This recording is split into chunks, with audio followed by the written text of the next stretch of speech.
नमस्कार दोस्तों, कैसे हैं आप सभी का स्वागत है एस टी सोनम चैनल पर, जिस पर आप सभी को मिलती हैं हर दिन नई कहानियाँ देखने के लिए।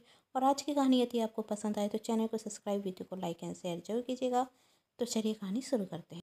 अंकल अंदर आइए, कहते हुए गुड़िया घर के अंदर आती और रसोई में अपनी माँ के पास जाते हुए कहती, माँ देखिए ना, मेरी साइकिल से एक अंकल को चोट लग गई।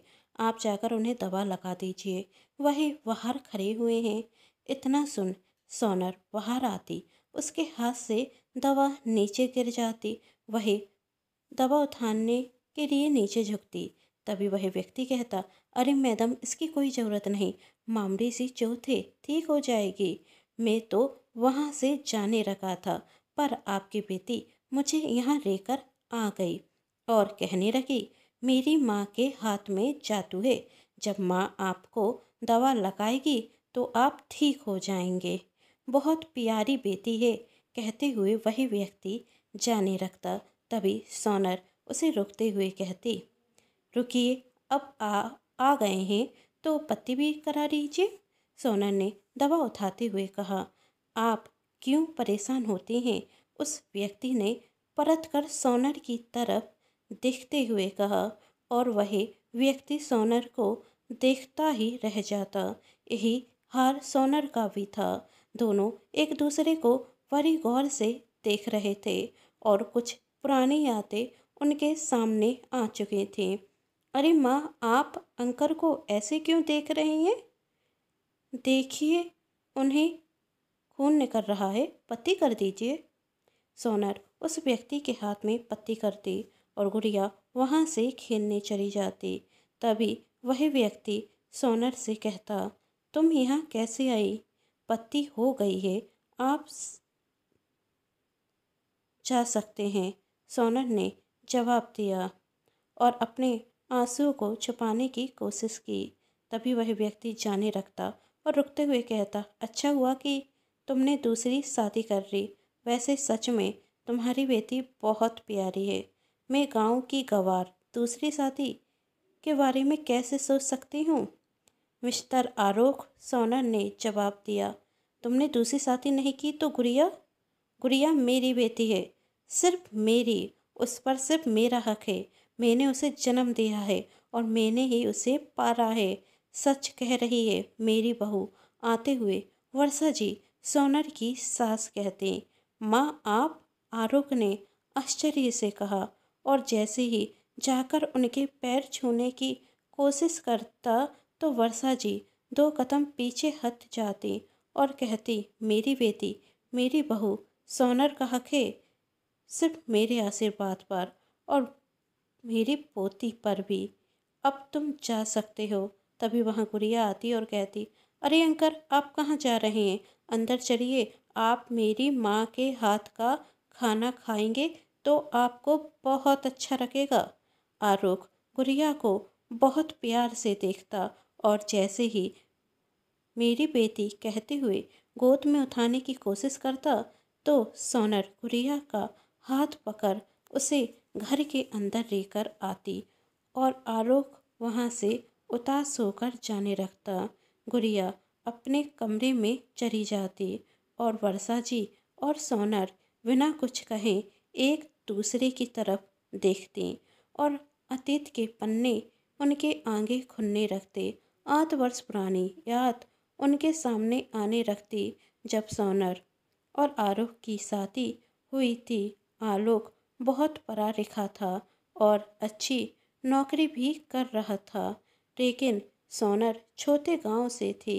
वैसे वही हर काम में अच्छी थी, घर का हर काम जानती थी, पर उसका रहन सहन और बोलचाल गांव के लोगों की तरह था और कम पढ़ी लिखी भी थी, जिस कारण आलोक उसे पसंद नहीं करता और उसे अपने साथ कहीं लेकर भी नहीं जाता।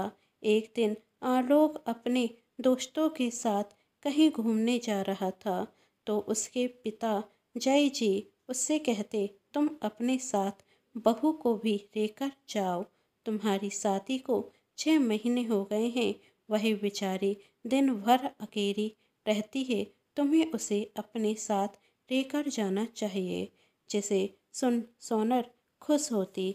तब आरुष कहता, ये वहाँ क्या करेगी, किसी को जानती तो है नहीं। बेटा, जब तू इसे अपने साथ लेकर जाएगा तभी तो जानेगी। अपने माँ बापूजी के वार वार कहने पर आरुष सोनर को अपने साथ ले जाता और वहाँ जब सीमा सोनर को देखती तो सोनर का बहुत मजाक बनाती और आरुष से कहती, आरुष, यह किस गवार से शादी कर ली तुमने? मुझे नहीं पता था तुम्हारी चॉइस इतनी घटिया है। बहन जी, ताई कौन से जमाने की साड़ी पहनी है? तभी आरुष चिल्लाते हुए सोनर से कहता, इसलिए तुझे मैं अपने साथ कहीं लेकर नहीं जाता। मती मारी गई थी मेरी कि मैंने तुझ जैसी गवार से शादी की। तभी आरती आलोक के दोस्त की पत्नी आलोक को समझाते हुए कहती, आप शांत हो जाइए। और सीमा का तो नेचर ही है दूसरों में बुराई ढूंढने का। सोनर गांव से आई है और यदि तुम उसे यहाँ का रहन सहन नहीं सिखाओगे, उसे अपने साथ नहीं घुमाओगे तो वह कैसे सीखेगी?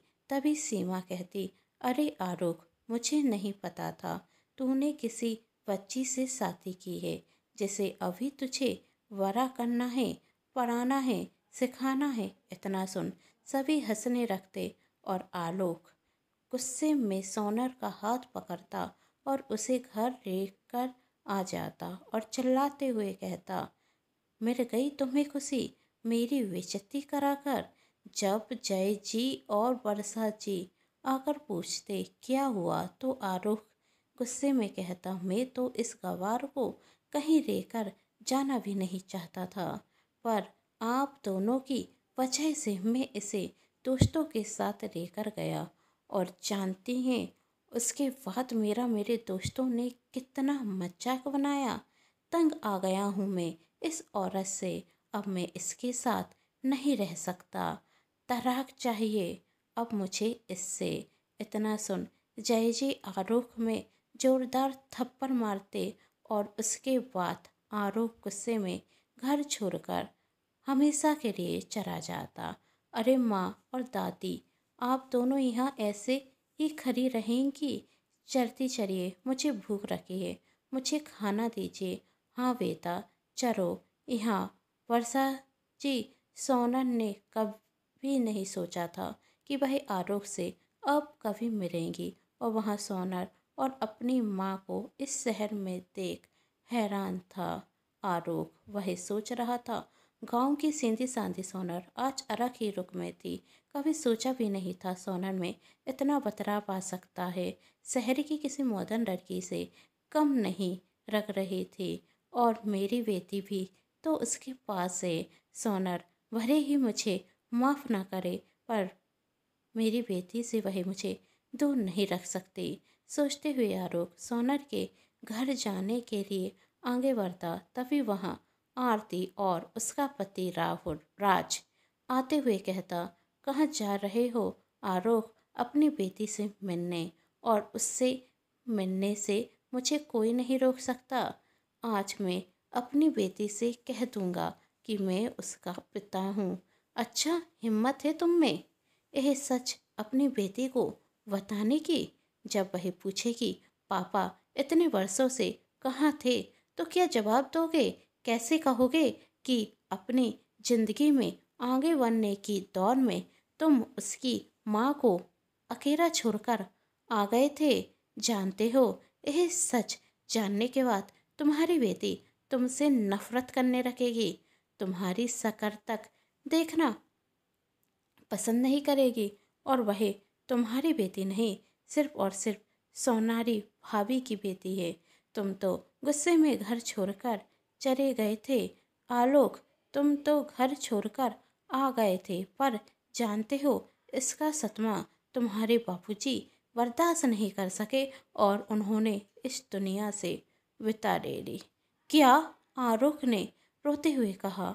और उसके बाद सोनारी भाभी भी अपनी ज़िंदगी ख़त्म करना चाहती थी, पर जब उन्हें पता चला तब वह माँ बनने वाली हैं तो उन्होंने अपनी बच्चे के लिए नई जिंदगी नए सिरे से शुरू की। घर की आर्थिक स्थिति कमज़ोर होने लगी और उन्होंने सिलाई का काम शुरू किया। वह कहती थी कि अनपढ़ पत्नी बनकर तो रह गई, पर अनपढ़ माँ बनना नहीं चाहती, और उन्होंने अपनी पढ़ाई शुरू की और छोटे रूप में खोली हुई सिलाई की दुकान आज बड़े शहर में आकर बुटीक के रूप में बदल गई। जिस औरत को कभी तुमने अनपढ़ गंवार कहकर छोड़ा था, आज वह पढ़ी लिखी है। जिस औरत को कभी मॉडर्न कपड़े पहनने का शौक नहीं था, आज वह शहर की मॉडर्न लड़की उससे पूछ अपनी ड्रेस सिलाती है।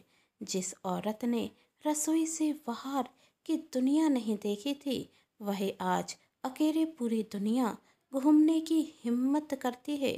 सोनर भाभी ने अपनी जिंदगी में बहुत दुख देखे हैं, अब वह तुम्हें भूल कर अपनी जिंदगी में आगे बढ़ गई हैं, तो प्लीज़ अब उनकी जिंदगी में आकर उन्हें दुख तकलीफ मत दो। सच कहा तुमने, आरोप कहता। मैंने अपनी ज़िंदगी में बहुत गलती की हैं और उसकी वजह से मेरे अपनों ने बहुत दुख झेले हैं। अब मुझे उनकी ज़िंदगी से दूर चले जाना चाहिए। दूसरे दिन आरोप उस शहर को छोड़ के जाने लगता। तभी आरोप को यही खबर मिलती कि सोनर का एक्सीडेंट हो गया है। आरोप दौड़ते हुए हॉस्पिटल जाता तो डॉक्टर बताते कि खून ज़्यादा बह चुका है और यदि सही वक्त पर खून नहीं मिला तो कुछ भी हो सकता है। आरोप अपना ब्लड चेक कराता तो सोनर से मैच हो जाता और वह सोनर को खून देता। कुछ देर बाद सोनर को होश आता और वह गुड़िया को अपनी गोद में लेकर उसे खिलाता और सोनर से कहता, मैंने जो गलती की है उसकी कोई माफ़ी नहीं है, फिर भी हो सके मुझे माफ़ कर देना और गुड़िया से कभी कभार मिलने भी देना। तुम यदि गुड़िया से मिलोगे तो तुम्हारी पत्नी को बुरा नहीं लगेगा। तब आरोप कहता, मेरी पत्नी सिर्फ तुम हो। यह सच है कि मैं तुम्हें छोड़कर आ गया था। उसके बाद मुझे अपने परिवार की और तुम्हारी अहमियत समझ आई। मैं वापस आना चाहता था पर कभी हिम्मत नहीं कर पाया। और कोई दूसरी लड़की तुम जैसी कैसे हो सकती थी सोनर? मैंने कभी दूसरी शादी की ही नहीं। और अपनी माँ के पैर छूते हुए कहता, माँ आपके इस बेटे को आपके आशीर्वाद की ज़रूरत है। वर्षा जी आरोप को रोते हुए गले से लगा रही थी और आरोप अपनी माँ से विदा लेकर जाने लगता। तभी सोनर कहती, तुम्हारे बिना ये परिवार अधूरा है आरोप। मैंने किसी से कहा नहीं, पर इन 8 वर्षों में मैंने तुम्हें बहुत याद किया। वर्षों पहले मुझे छोड़कर चले गए थे, अब मत जाओ। सोनर का इतना कहना आरोप को नई जिंदगी दे देता और अब वह सब खुशी से रहते। दोस्तों, आप सभी को ये कहानी कैसी लगी नीचे कमेंट बॉक्स में जरूर बताइएगा। कहानी पसंद आई है तो चैनल को सब्सक्राइब, वीडियो को लाइक एंड शेयर जरूर कीजिएगा। Thanks for watching.